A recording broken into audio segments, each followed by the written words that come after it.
The accident happened just after our class reunion. Ethan and I were trapped in the crumpled remains of a four-door sedan, the metal twisted into an unrecognizable shape. To get either of us out, a leg would have to be cut. The car, leaking fuel, could become an inferno at any second.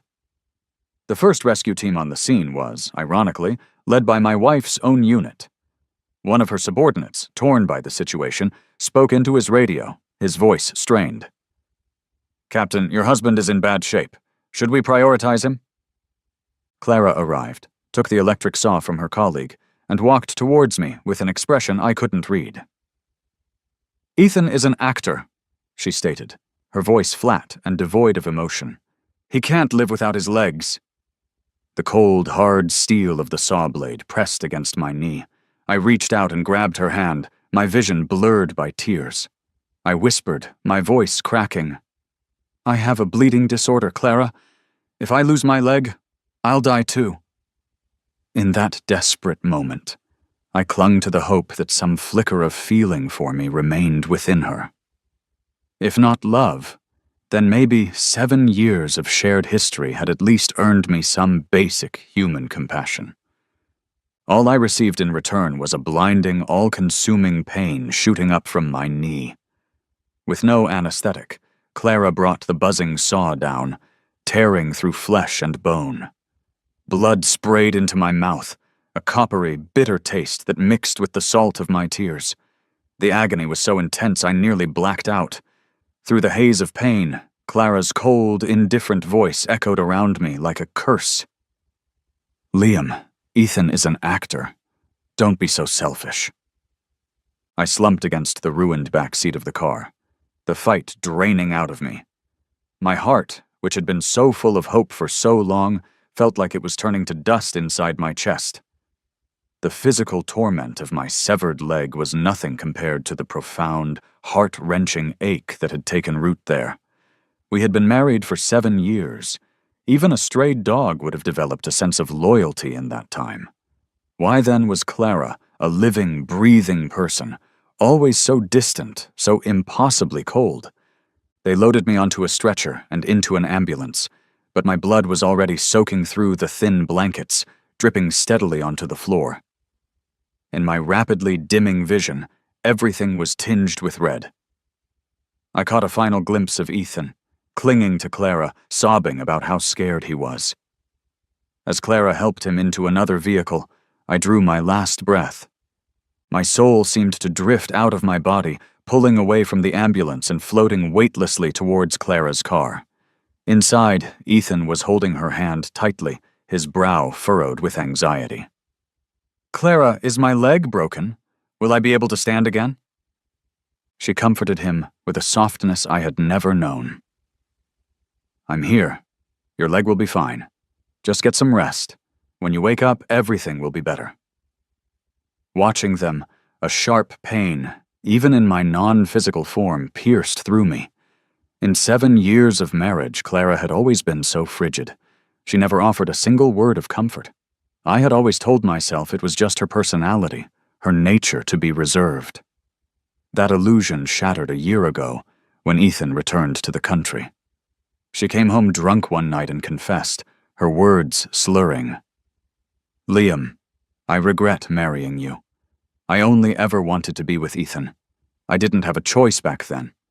And now I regret it every day." 7 years prior, Clara's father had been sent to prison, and her mother had fallen gravely ill. With no one else to turn to, she came to me. On the night before our college graduation, she cornered me outside the dorms. The delicate, beautiful girl, slightly tipsy, wrapped her arms around me. "Liam, do you like me?" My crush on her was an open secret among our friends, but hearing her ask me so directly left me speechless. She held on tighter, her voice strained with unshed tears. "Marry me, and lend me $400,000. $400,000 wasn't a significant amount for my family. Seeing the exhaustion and desperation in her red-rimmed eyes, I trembled as I heard myself say, "Okay." I truly liked her. Enough to believe I could buy her companionship if that was the only way. Clara was a woman who kept her word. The day her mother's surgery was declared a success, she married me. I suppose she never loved me. On our wedding night, she wouldn't let me touch her. She turned her back to me, staring at a photograph of Ethan all night. I held on to the belief that with time, living day by day, I could eventually win her heart. Instead, her quiet indifference slowly hardened into a palpable resentment. As she established herself in the city, her career as a rescue captain taking off, I became a living reminder of a past she was desperate to forget. I was a symbol of her weakness, a festering wound she kept hidden, constantly reminding her of the days she had to beg and trade her pride for money. She despised me with the same intensity that she despised her own past self. I suppose now that I'm gone, she finally feels liberated. Lost in these painful memories, I was pulled back to the present as Clara helped Ethan settle into his hospital room. After a series of checks, it was determined that Ethan was perfectly fine. One of Clara's subordinates approached her hesitantly. "Captain, maybe you should go see your husband. He lost a leg. It's a very serious situation." Clara started to get up, but Ethan immediately clung to her hand, his eyes red and filled with a pitiful vulnerability. "Clara, I'm scared. What if I wake up and my leg is gone? Can you please stay with me?" He spoke softly, silent tears rolling down his cheeks like a frightened bird. Clara couldn't bear it. She gently tucked the blanket around him. "Don't worry, I'm right here with you." The subordinate grew more anxious. "Captain, he's going into surgery now. Shouldn't you be there?" Clara's face flushed with a mixture of embarrassment and anger. "What good can I do there? Am I a doctor, a nurse? Can I perform the surgery myself? Can I reattach his leg?" Each word she spoke was a blow, striking deep into my soul and shaking me to my core. 7 years. It doesn't take that long for a pet to develop affection. I had poured everything I had into our family, into our marriage, and it hadn't earned me a single ounce of her love. "You're free now, Clara. No one will ever stand in the way of your true love again." The frustrated subordinate finally gave up and walked away. A moment later, Clara's phone rang. It was her mother, my mother-in-law. "Clara, where are you? You need to come to the hospital to see Liam." My mother-in-law was sobbing uncontrollably. Her words filled me with a strange, heartbreaking warmth. She always said my family had saved her life and went out of her way to treat me like her own son. I had just promised her I'd take her hiking next weekend. I guess that's a promise I won't be able to keep. Clara was about to answer when Ethan clung to her again, tearfully whispering, "Tell her there's an emergency at work. I'll call back later." Her mother's pleas went unanswered. Clara simply turned off her phone. I couldn't help but let out a bitter, silent chuckle. Her love for him runs as deep as the ocean. It would be rude of me not to be dead at this point. Ethan wrapped his arms tightly around Clara's waist and lowered his voice. "Clara, I really envy Liam. He has family, friends. Even your mom loves him so much. But I have nothing. I only have you. Please, don't leave me." Clara's hand hovered for a moment before it came to rest gently on his shoulder. She stayed with him at the hospital for 2 full days. She clumsily but carefully helped him wash his face and comb his hair. She even did his laundry every day. I felt like a thief, hiding in the corner of the room, watching my own wife openly shower another man with the affection I had craved for years. My heart was a sour, bitter knot. I remember a time I was sick with a high fever, and all I wanted was a glass of water. She refused. When I hoarsely asked her why she couldn't be just a little kinder, she just said she was pampered growing up and didn't know how to take care of people. But seeing her now, nervously tending to Ethan while looking up information online, I finally understood. She wasn't incapable of love. She just didn't love me. On the 3rd day, my best friend Daniel showed up, holding my death certificate. "You bastard!" he shouted as he stormed into the room. "Liam is lying all alone in the morgue, and you're here getting cozy with him." The moment he entered, he slapped Clara across the face. She didn't see it coming, and red finger marks instantly appeared on her cheek. Clara gritted her teeth, holding back her anger. Liam is your brother. Watch your words. Is it right for you to curse him dead every time you speak? Liam is your husband, Daniel retorted, his voice thick with grief. And you haven't shown an ounce of concern for him while you dote on another man. Is that right? Without hesitating, he slapped her again. Perhaps feeling the sting of truth in his words, Clara's face darkened. Enough. I'm only tolerating this because you're Liam's friend. Don't push your luck. I've saved countless lives and amputated more limbs than I can count. His wound wasn't in a critical location, and with paramedics on site, there was no way he could have died. Daniel's face was now streaked with tears. He grabbed the half-empty water bottle from the nightstand and threw its contents in her face. Clara, whose wife are you? Do you really not know that Liam has a clotting disorder? You think you're so pure and noble, trading his leg for this man's career out of some twisted sense of love? But what about Liam? What right did he have to just die? Clara's expression shifted between flushed and pale before she finally managed to speak. I'll get him the best prosthetic leg. I'll find him the best doctor. Daniel, sobbing uncontrollably, suddenly pulled a small knife from his bag. Fine, I have money. I'll get Ethan the best prosthetic, too. But first, I'm going to make him pay a leg for my brother's life. Ethan, terrified, scrambled off the bed. Clara jumped in front of him, wrestling the knife away with her bare hands. Blood dripped from her palm as she threw her blood-stained phone at Daniel, shouting fiercely, Enough! Even madness has its limits. Liam has been sending abusive messages to Ethan all day. How could he possibly be dead? In disbelief, I floated closer to peer at the texts on the screen. Stealing someone's wife, you scumbag! Why don't you just die? A miserable person like you doesn't deserve to be happy. Line after line of curses, too vile to read. I turned to Clara, wanting to shake her, to tell her that I didn't send those texts. I'm already dead. How could a dead man send text messages? Apparently enraged that her beloved had been insulted, Clara was visibly fuming. She took a deep breath. You all had better stop these stupid tricks. He's my husband. Even if he lost a leg, I would still take care of him for the rest of his life. When Ethan recovers, I'll take Liam to the best hospital in the country. I'll make sure his life is no different from anyone else's. Daniel sneered, his voice dripping with cynicism as tears streamed down his face. Clara, stop acting. I'm afraid Liam would find it sickening, even in the afterlife. At these words, Clara suddenly erupted. She snatched her phone and dialed the number that had sent the messages. You just want me to call you out on it, don't you? The call connected, but the other end was silent. Clara shouted into the phone, her voice filled with rage. Liam, speak up! If you keep pretending, I'll divorce you right now. I gave a nonchalant, spectral smirk. Sorry, Clara. This time you can only be a widow. Daniel, completely incensed by her behavior, threw the death certificate at her face. It's laid out right here in black and white, Clara. Even your own mother signed it. Open your eyes and look. My non-existent heart raced with anticipation. Soon, Clara, you'll know I'm truly gone.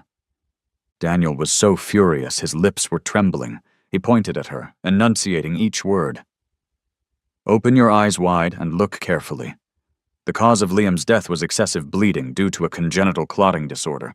Because you amputated his leg, Clara, he died. You're his murderer. Her face was grim as she snatched the crumpled paper. Her eyes scanned the few lines of text as if trying to force a different truth from them. Ethan peeked out from behind her, a guilty look on his face. Clara, it's all my fault, he sobbed, hugging his own shoulders. Liam must be angry with you. He probably bought that death report online to trick you into going back to him. You should go. Don't worry about me. I'll be fine. It must be hard on your mom, having to worry at her age. Predictably, his words were all it took to make the wavering Clara erupt in fury. She ripped the death certificate into pieces. Liam has really gotten smart, hasn't he? He's even learned to get fake documents to deceive me. What does he take my mother for? A maid he can order around? He knew she was kind-hearted, so he forced her to help him lie. I never should have saved him. I should have just left him stuck in that wreckage to think about how to be a good husband. Each word was a razor blade. It turns out that when your heartache reaches its absolute limit, you start to laugh. But the more I laughed, the more tears fell. I didn't learn how to be a good husband in this life, Clara, and I have no desire to try again in the next. Daniel just stared at her in disbelief. Liam is right there in the hospital morgue. Come with me. Say these things to his face. Clara looked completely fed up, her patience exhausted. She picked up her phone, opened her chat with me, and furiously sent what must have been a dozen voice messages in a row. Liam, if you don't reply, don't you ever bother coming back home? Keep this up, and don't blame me when I turn my back on you for good. Stop messing with my mom. How long are you going to keep this act up? I regret marrying you. If I had known you were this kind of person, I would have ended things with you years ago. Her eyes were red, her chest heaving with rage. The perpetually calm Clara had finally lost her composure. And it was because of me. Too bad she was destined for disappointment. I really was dead.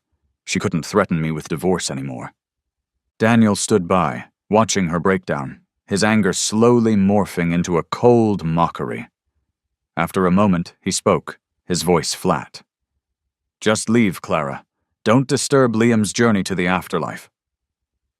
With that, he turned and left. Utterly defeated, I pitied Daniel's exhaustion, yet my soul couldn't help but follow Clara as she left the room. She shot a hateful glare at Daniel's retreating back, and then, after whispering a few soft words of comfort to Ethan, she slipped out the door. Her steps were light as she walked to her car, occasionally pulling out a second phone I had never seen before to send messages. No wonder I could never get in touch with her when she was on call. She had a secret phone I knew nothing about. It soon became clear why she had left. Clara parked her car in front of a well-known bespoke tailor shop. Hi, I'm here to pick up the suit I ordered last month. A salesperson smiled warmly and brought out an exquisite, handmade suit. Miss Clara, this is the size you requested. Would you like him to try it on? Clara smiled casually, measuring the shoulders with her hand. No need, it will fit perfectly. I drifted behind her, the ache in my chest so profound it had become a dull numbness. 7 years of marriage, and she never once remembered my birthday or our anniversary. She never knew my clothing size, my shoe size, or what I liked. Even when I asked her to get me a gift in advance, she would just transfer some money to my account. Yet here she was, knowing another man's measurements by heart, with just a glance. She hadn't changed. She had just never loved me. She had them wrap it up carefully and then drove to a nearby dessert shop. Clara, who always claimed to hate sweets, leaned over the counter, seriously studying the delicate pastries she used to scoff at. Do you have anything that's low in sugar and doesn't have mango? My boyfriend is allergic. Her voice was gentle. When the staff praised her for being so thoughtful, my chest constricted with a pain so sharp I felt like I might dissipate entirely. She left with the beautifully packaged treats, eager to return to the hospital. I sat in the back of her car, watching her cradle the box carefully as she drove, the ache in my chest making it hard to think. Halfway there, she slammed on the brakes, a deep frown on her face as she looked to her right. I followed her gaze and saw 2 of her old college friends, Sophie and Maya, buying funeral wreaths from a roadside vendor. What's going on? Clara parked and got out of the car.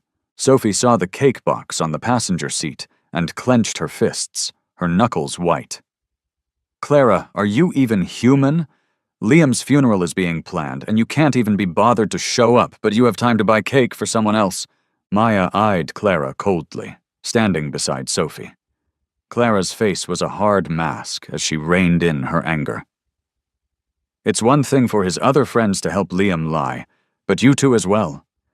What did he offer you to help him with this ridiculous charade? She strode over and yanked a wreath from its stand. You've even got these ready? Are you trying to turn this into an even bigger spectacle? Are you going to plaster it all over the news? Before she could finish, Maya suddenly slapped her, hard. Blood trickled from the corner of Clara's lip. For the first time, a flicker of panic showed in her eyes. Maya was our mutual friend, always the most level-headed and serious one in our group. She never joked about things like this. As if desperately trying to find a rational explanation, Clara started fumbling for her phone to call me. "He was just texting Ethan today. How could he be dead? You're all trying to trick me." Maya couldn't hold back any longer. She grabbed a paper effigy from the stand and started hitting Clara with it, all her strength behind the blows. "Did you see Liam send those texts? Did you hear his voice?" The bamboo frame of the effigy cut Clara's forehead. Blood began to stream down her face. In school, Clara had always been the center of attention, untouchable. No one had ever treated her like this. But even with blood running into her eyes, she stood there silently, looking like a hollow, soulless doll. Frantic and red-eyed, Clara kept trying to dial my number, paranoid and wild. She tried again and again, as if talking to Maya was a way to reassure herself. "He loves pretending to be dramatic. You just wait, he'll definitely answer." She kept calling until her lips began to tremble. Maya didn't hold back, delivering the final, crushing blow to her denial. "It's been 3 days, Clara. Have you seen Liam?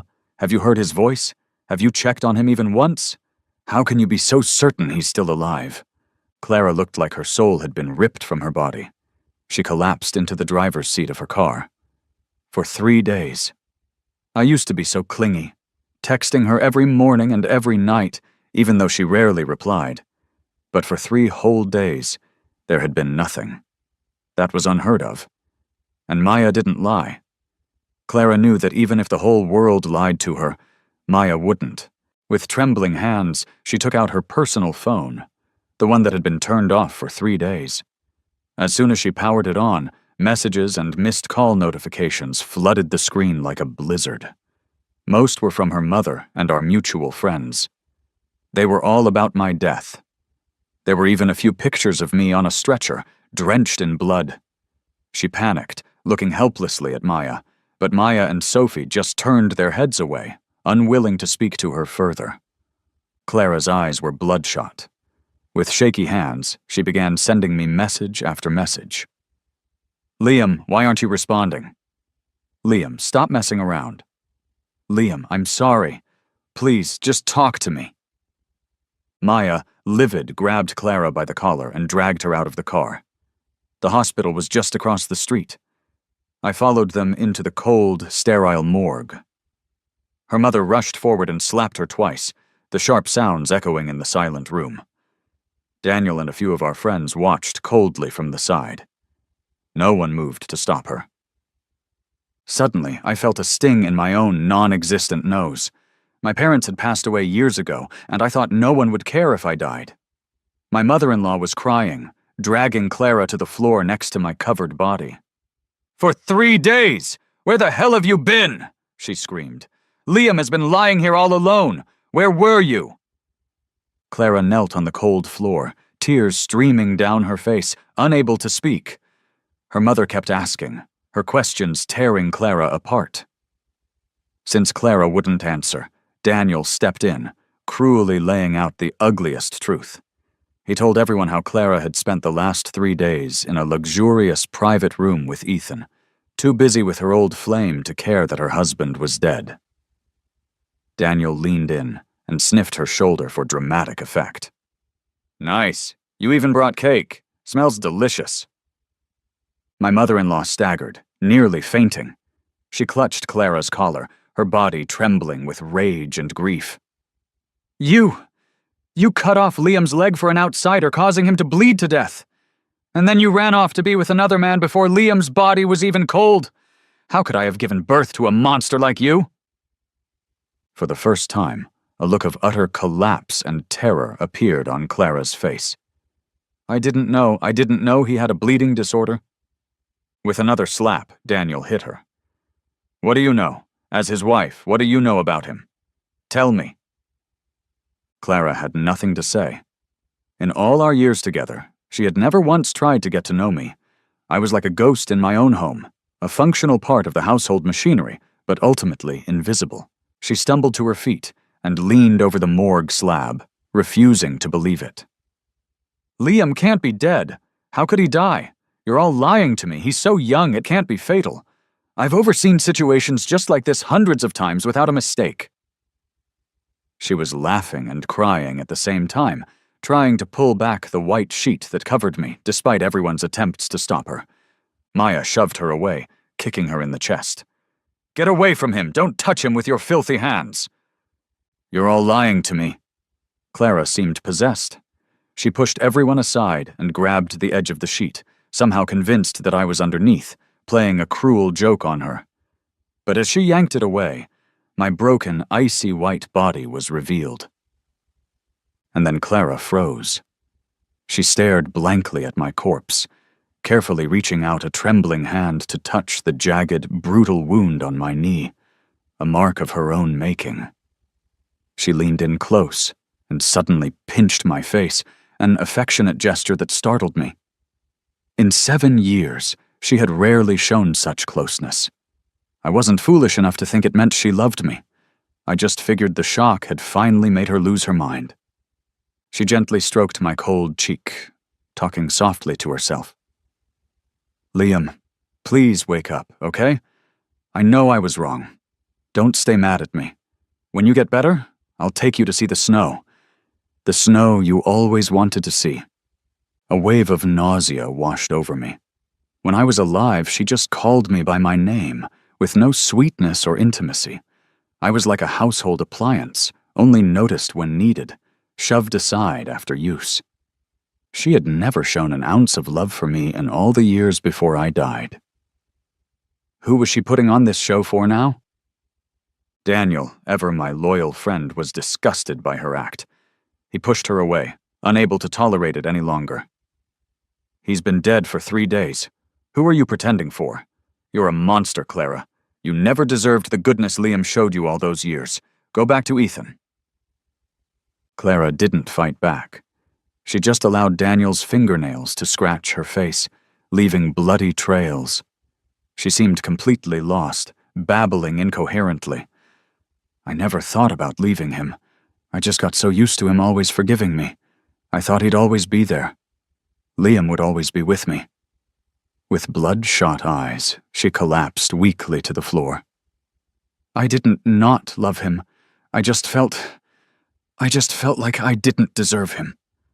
Watching this scene brought a fresh wave of pain. It was my unconditional love that had given her the freedom to be so reckless.